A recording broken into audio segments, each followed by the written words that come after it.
shot 9 times in a murder for hire plot that my ex-wife had sent two teenage boys to assassinate me for like $13,000.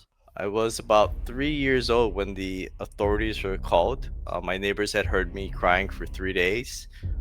When they arrived, they found me in a bathtub with about an inch of water. I'd been laying with all burn wounds. My mother had burned me with a clothing iron on my left arm and cigarette burns on my other arm and feet. Uh, so I grew up in Hawaii. Actually, let's rewind. My dad was in the military. He's was served 2 terms in Vietnam. And when I was about a year old, he decided to relocate the family back to Hawaii because that's where he originally was from. So we moved back to Hilo. I was about 3 years old when the authorities were called. My neighbors had heard me crying for 3 days. When they arrived, they found me in a bathtub with about an inch of water. I'd been laying with all burn wounds.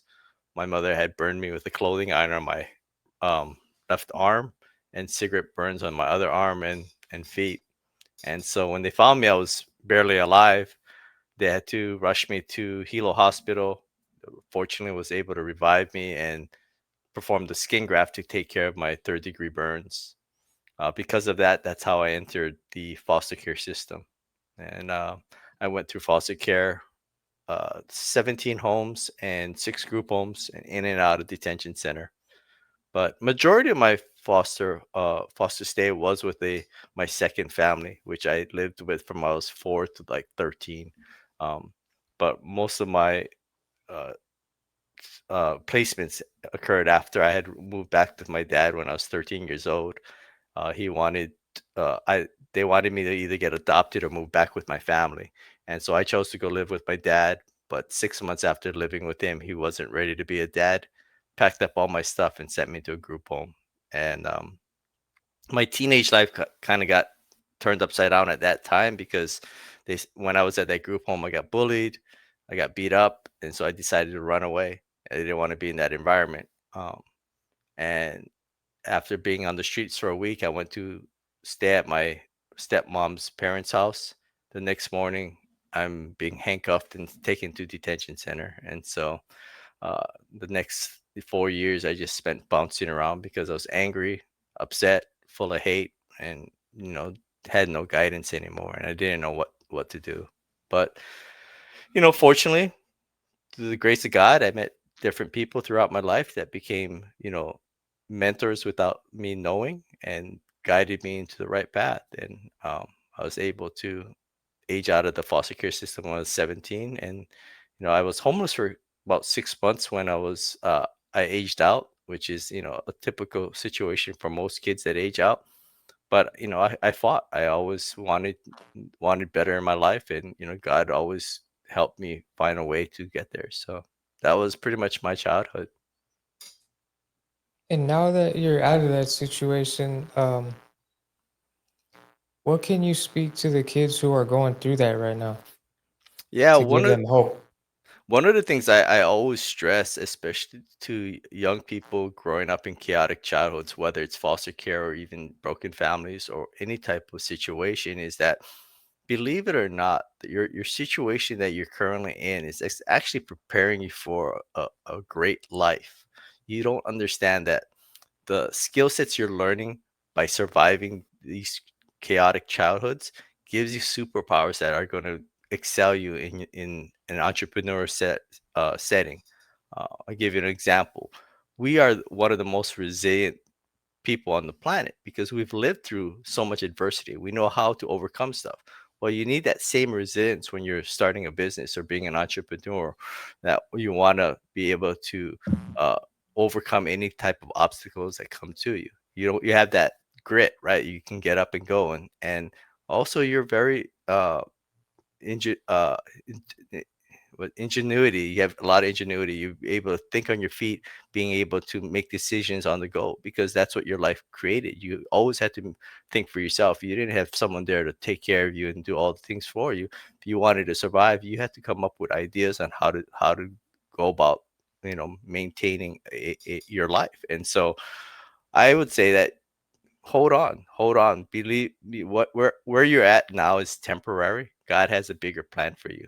It might not be your plan, but He has a plan, and I believe that every child has a greatness within them. They just need to tap into that, and so yeah, Yeah, that's a blessing, man. That's one of the things that I've learned in my own life, man, is when you become a child of God, the things that you've gone through, all the pain, it was for a purpose, right? There's purpose in it now. And the way that God is able to take what the devil meant for evil and use it for good is always something that just continues to amaze me with God. Because you could have had the most traumatic childhood or went through some tragedy, and somehow, some way, man, when you come to Christ, He uses that, and now He uses you in a way to go help others that are going through that. He'll use you as a servant, and absolutely. that's always something I see just consistently back to back, man. And even in the Bible, when you look at the people who went through things in the Bible, none of those prophets were perfect, right? None of the disciples that followed Jesus, and Exactly. not one single one of them was perfect. I mean, look at Paul. He was persecuting and murdering Christians, and what did he do? He wrote one third of the New Testament, man. Yeah, So it's amazing when you see that God can just take somebody who's been through something and just radically transform their life and now use it for good. correct. Um, how did God use that experience for you today? Because what are you doing today? I know you have a lot with the foster care community. You're helping kids. You just started something, didn't you? Yes. So it's called the CKMD Army, and basically, my idea is to create a 50-state resource guide to allow kids to be able to have the resources they need in order to survive. So there's hundreds of organizations out there, but the problem, there's no way to tap into them. It's like a hidden secret. Nobody knows who does what, and most organizations don't work with each other because they're all vying for the same resources and same attention, right? So what happens is these kids don't get those resources. So that's one reason I'm doing the resource guide. The second is, in order for things to change, everyone has to get involved. Everyone has to be able to uh, s- do their part. And so the guide is also for people that want to get involved. You can go to the guide, click on your state, and you'll be able to find organizations already doing the work where you can either tap into, volunteer, donate, or even maybe get a job in that field if you're interested. And then the third step is to create awareness between organizations so they know about each other. And so instead of working alone, they can learn to collaborate. As you know, everything that God wants us to do is together. We're not an island by ourselves, and neither are these organizations. If we really want to make a dent into the foster care system and the way these kids' lives are turning out, we all as a community have to come together. It's not responsibility of one person, one family, one organization. It's our entire community has to come together because it affects all of us, whether we like it or not. The statistics are there. Every child that comes out of foster care, there's nearly 400,000 foster care kids in foster care, uh, year after year after year. 25,000 age out across America every single year. 50% of them are going to end up homeless by the time they're 25, right? So these are all hard statistics. And then we have 1 in 5 that are in prison are from foster care. We want to fix this situation. We need to prevent these kids from going down that path. So we as a community, we all have this obligation because if we don't take care of it, we end up taking care of it later. It costs us money in taxpayers, costs money in crime, and a lot of lost opportunity that we're losing. Reason I call it the CKMD Army. Um, it's called Life May Knock Me Down, but Can't Keep Me Down. That's been my motto my entire life. Always get back up, right? But I also believe we're not saving kids. We need to create soldiers. Just like God wants us to create soldiers, right? He's not telling you, I'm going to just save you. He wants you to be a soldier, wants you to be a disciple, to go out there and continue the work. And that's what I want to do is I want to take these Amen. kids and empower them and give them the tools necessary so they can be soldiers of God as well, and continue the work that I'm doing and helping more people so we can change the way the system is.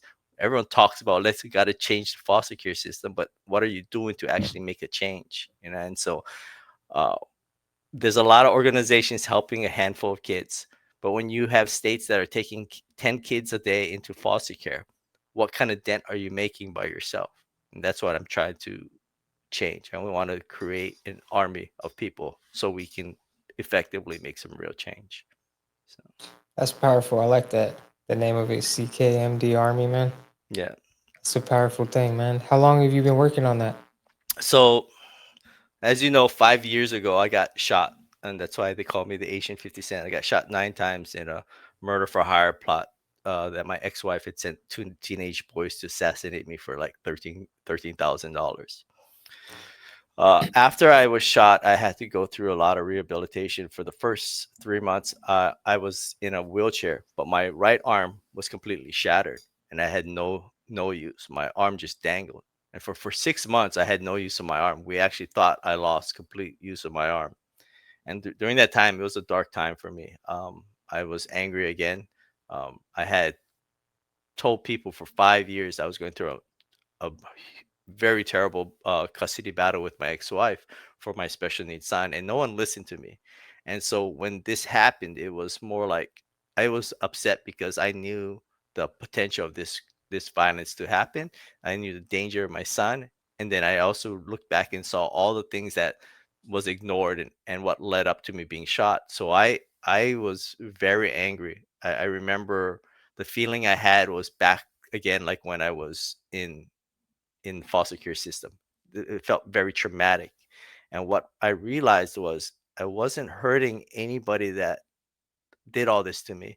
I was hurting myself and I was hurting my family. And I was scrolling through TikTok one day and I saw a guy named Simon Vivicek, and I might be butchering his name, but his gentleman has no arms, no legs. He's standing on a stage, speaking to people, motivating people. And I'm thinking to myself, this guy has no arms and no legs, and he's out there trying to help people. Nobody would want to switch places with this guy in a million years, right? And I'm here feeling sorry for myself because I got a few gunshot wounds and I'm angry and I got all this hatred and I'm not being productive. And so when I saw this, I realized I wanted to do something. And so I made a vow that I was going to be a voice for those that didn't have a voice. And so it's been, almost 5 years now since that day. It was in it was in January when I saw this video, and so I decided that I was wanted to advocate for foster kids. One was one of the things I wanted to do. I met a gentleman named Blair Daly. He runs an organization here in Washington called Washington Initiative for Boys and Men. And because I was also involved with fathers' rights, I was interested in a bill that he was trying to pass to create a commission for boys and men here in Washington. So I got involved with him, helping him petition and get this. And for the past 4 years, we've had it on the House to here, but they haven't passed it yet. So he actually introduced me to a gentleman named Rick Newell. Now Rick had run a successful mentoring program for inner city Black youth and was very successful. They were did it for 10 years, and the graduation rates were in the like the top 90 percentile of people of youth that gone through this program. They were graduating when they weren't previously. So he had met a Black youth that was actually in the foster care system, and he realized that even amongst the inner city kids, this kid was even far further than what other kids were going through that were in traumatic situations.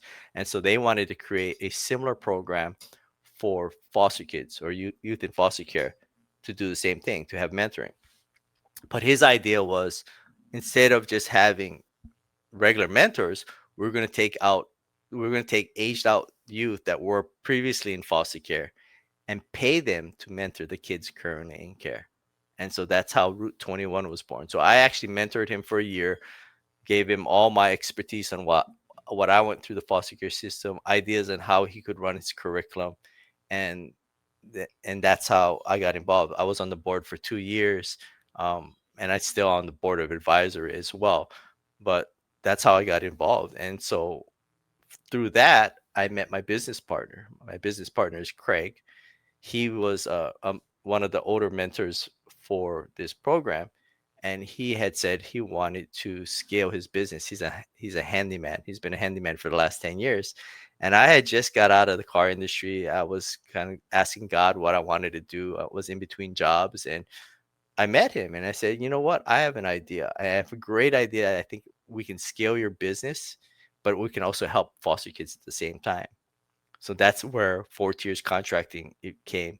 I gave him the idea that he would run the business, I would help scale it and build it, and then we'd find kids from foster care that were aged out and give them jobs in construction.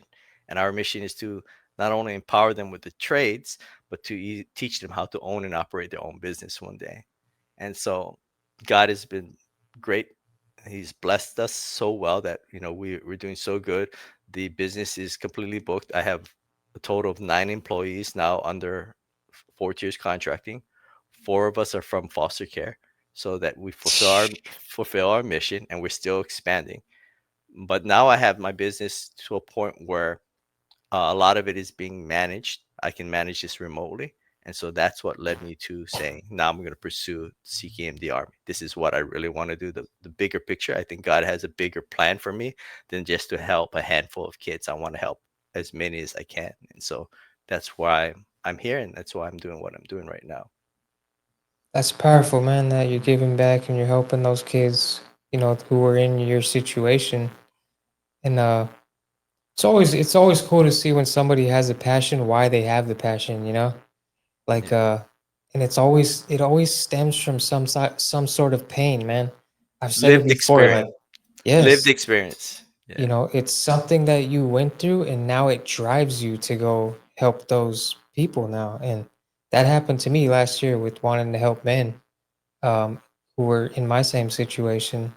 And it's something it's very organic, right? Like when it happens to you, it's like, okay, I want to do this. And you think about it constantly. It's always on your mind. Like it's amazing what God can do when you're passionate about something, when he puts something in your heart to actually fulfill, like a mission. There's nothing more powerful than being on a mission with purpose, man. That's amazing. That's why I love your podcast, Men of Purpose, and that is God has a purpose for all of us, and we Yeah. may not realize it, but He does. And a lot of things we plan. Like, I'll be honest with you, I have no construction experience. None. I never lifted a hammer in my life. The most I did was when I was in a middle school. One of my foster parents was a general contractor, and he used to lay in Hawaii. They have a lot of tile roofs, and these tiles are 5 to 10 pounds each. And I remember he had me laying tiles on the roof, and by the end of the day, my arms were noodles. And I said, "There's no way I'm going to do blue collar work here." I'm gonna and so I was in white collar work all my life. I've been in Yeah. sales marketing. And so I didn't have a construction industry, but I understand business. I understand people. I know how to take care of people. And so learning that business wasn't hard.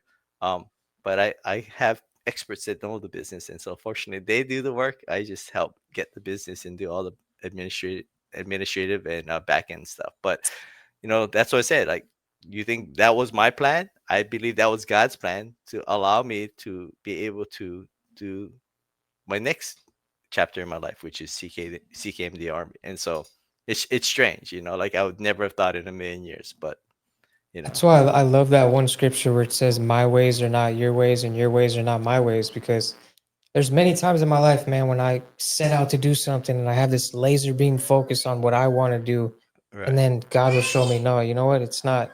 It's my way. It's not Exactly. like the Yeah. things that I'm trying to build, or I'm over here trying to build my own little kingdom, and Yeah. God's like, no, it's about me. It's about my kingdom and my Exactly. righteousness. And Exactly. that's the battle of the flesh, right? Every day Yeah. we wake up, we have a decision to make. Are we going to follow what we want to do, or are we going to do what we're called to do, man? Yeah. And that's the battle. Yeah. Was God always a part of your life? How did you actually come to Christ? So I grew up as an Adventist in my second foster home. Eloise Farr, she passed away a little over a year ago.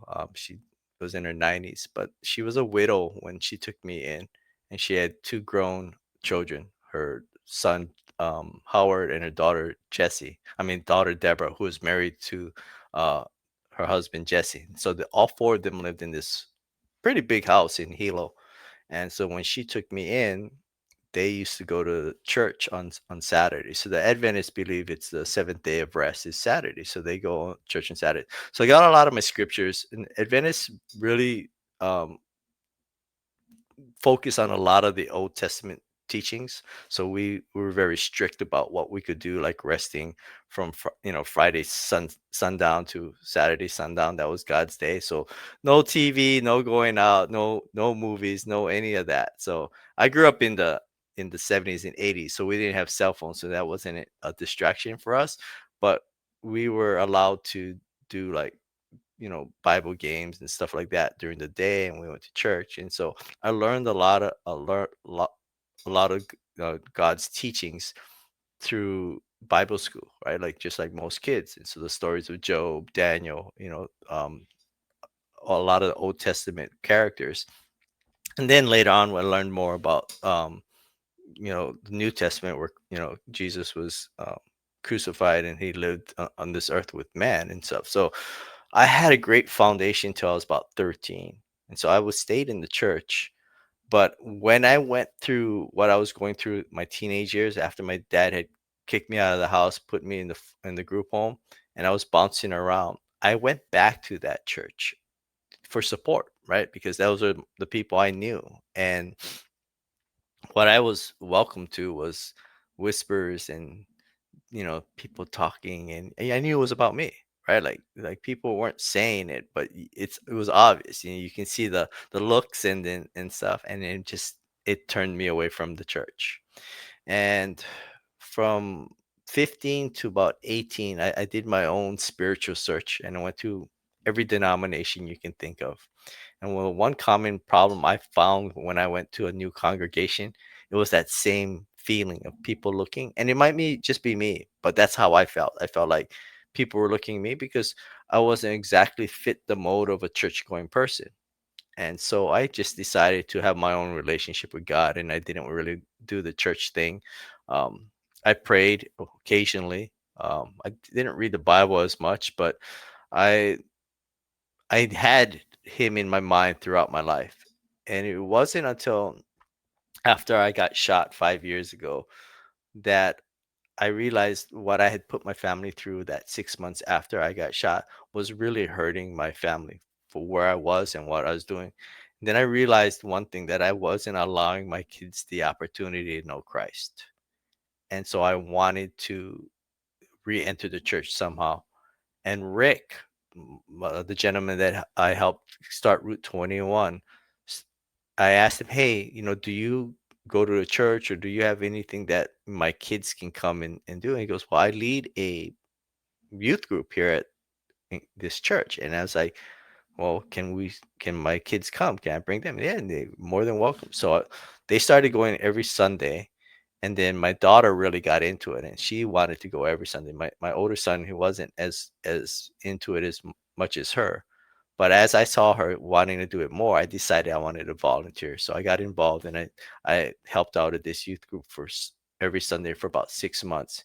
And Rick kept asking me, "Oh, why don't you guys come to church?" And I kept thinking about my experiences coming to a new church and how people talk. And then I just kept putting it off. And then all of a sudden, their church decides they want to merge, because they're predominantly a older white covenant church, right? They have an old group, but there was this other covenant church that was primarily Korean, and they needed a church. They were worshiping out of rented space. They didn't have a church themselves, so they decided they were going to merge.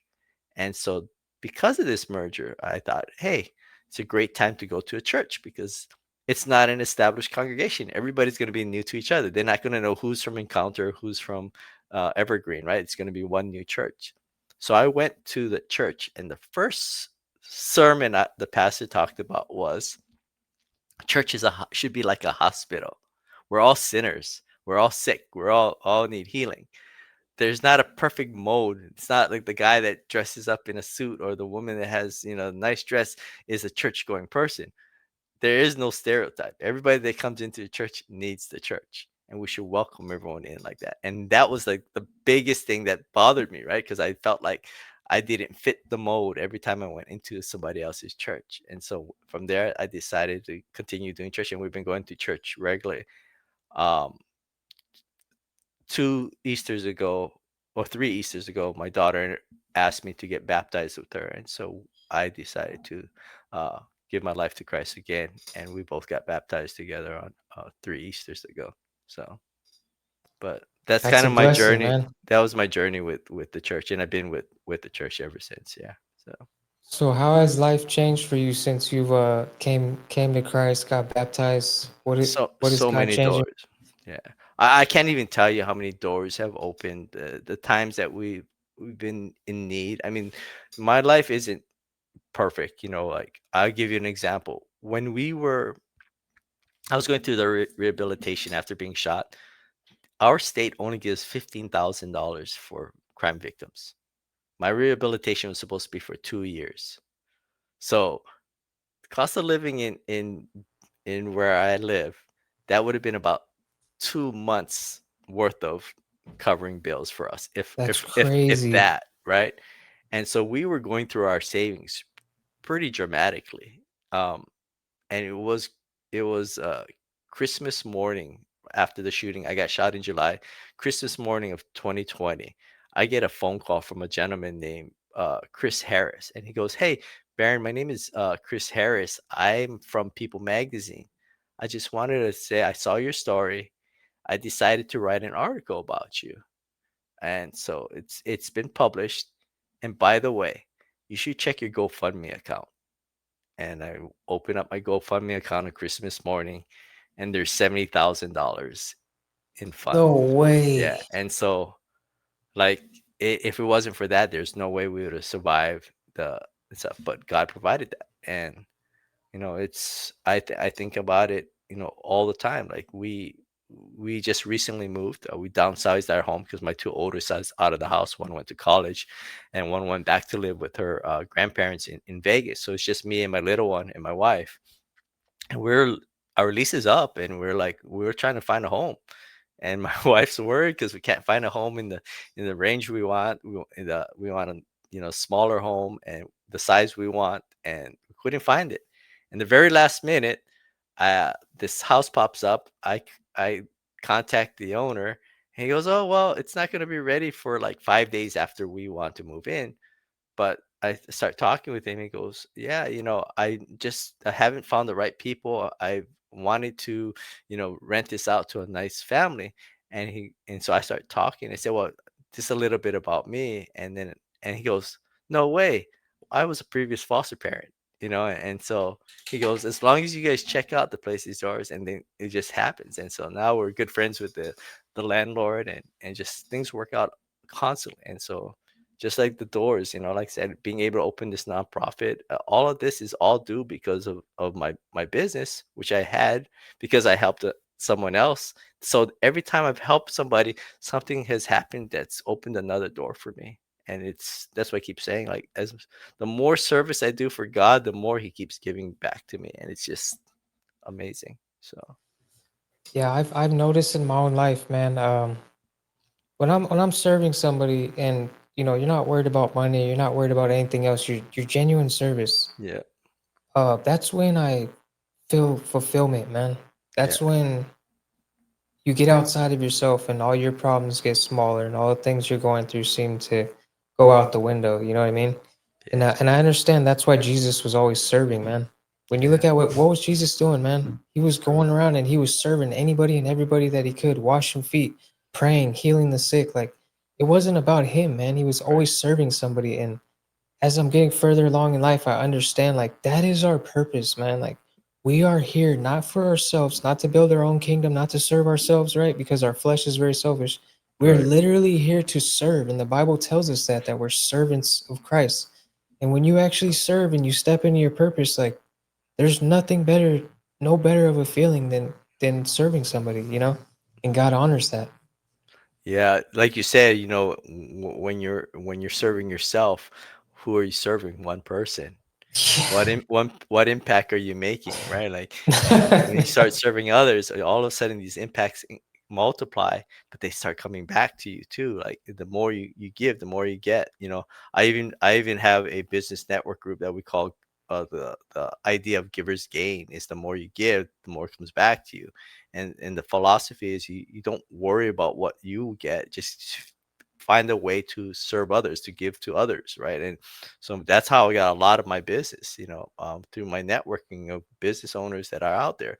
I pass out a lot of referrals and a lot of business to my these other businesses, and in return, they send their clients. They trust me. They know that I do good work. That I have a great purpose of why I'm doing what I'm doing, and so we've been so fortunate. We don't advertise for our business. All our business comes from warm leads and referrals, and so.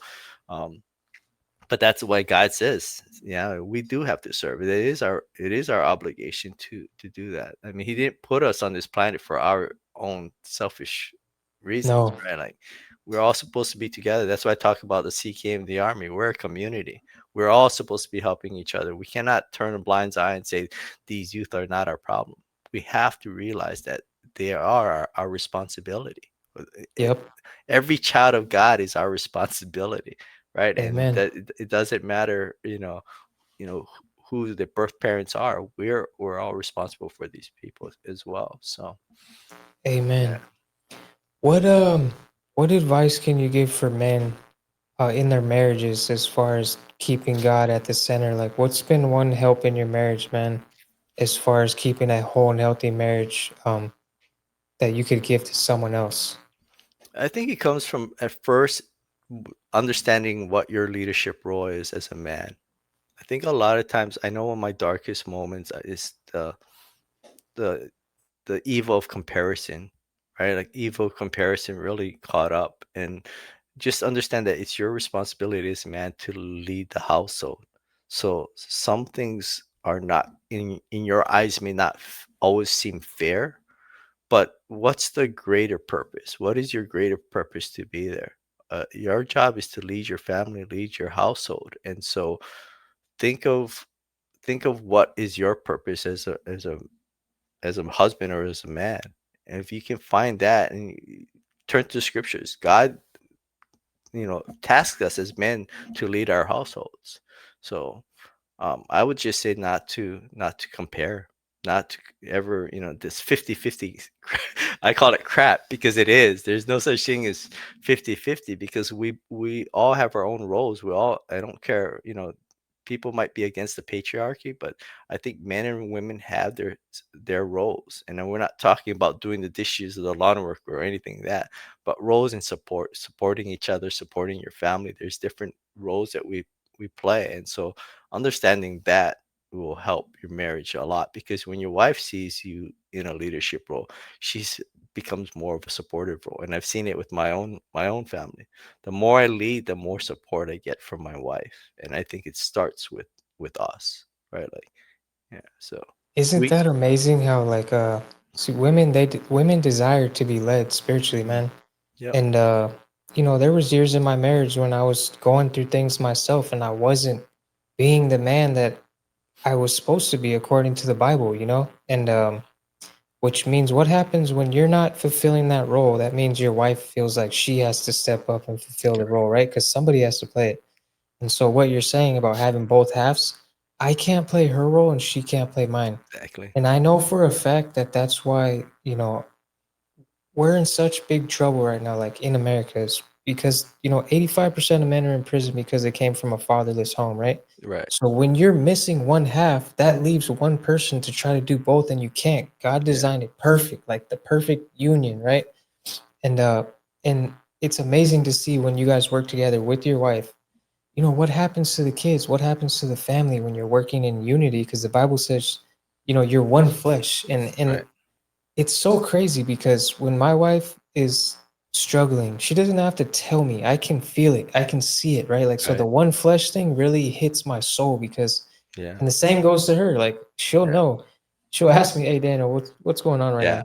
I don't have to tell her, and Yeah. I can't lie to her. She Yeah. knows. She feels Yeah. it, right? And the same thing with your children. Here's the thing: I grew up in a household. My mother was a drug addict for most of my life, and I didn't listen to the things that she said. I watched everything that she was doing and I followed after what she was doing, not what she Yeah. was saying, right? And so kids, man, they are little sponges. They understand. I can tell my kid till I'm blue in the face to do something. But ultimately, it's like you said, we're spiritual leaders in our homes, and we have to set the example. Because if we're not setting the example, it doesn't matter what we tell them. They're watching, and they're soaking up every little bit of everything that we're doing. And so that's been an important part of my walk, man, and my journey is making sure I'm walking the walk. Because there's been times in my faith, man, where went into the church, heard a 45-minute message, and slipped right out, right? And I had a Right. shift in my spirit. I wanted to do something, I wanted to change, but I Yeah. went right back into the world and did exactly what I was doing before I got to the church, man. And it Right. can be easy to do that, be hearers of the word and not doers, not walk the walk, man. Well, it's funny what you talk about, like kids are sponges. Kids are sponges to a point where they look at what the easiest the point of least resistance is. Oh, So if you yeah. show them that, they're gonna Yeah, do that every single time, right? Like I give you an example. If you rinse off your dishes every single night and then you put it in the dishwasher and they didn't see any other option, that's what they're gonna do.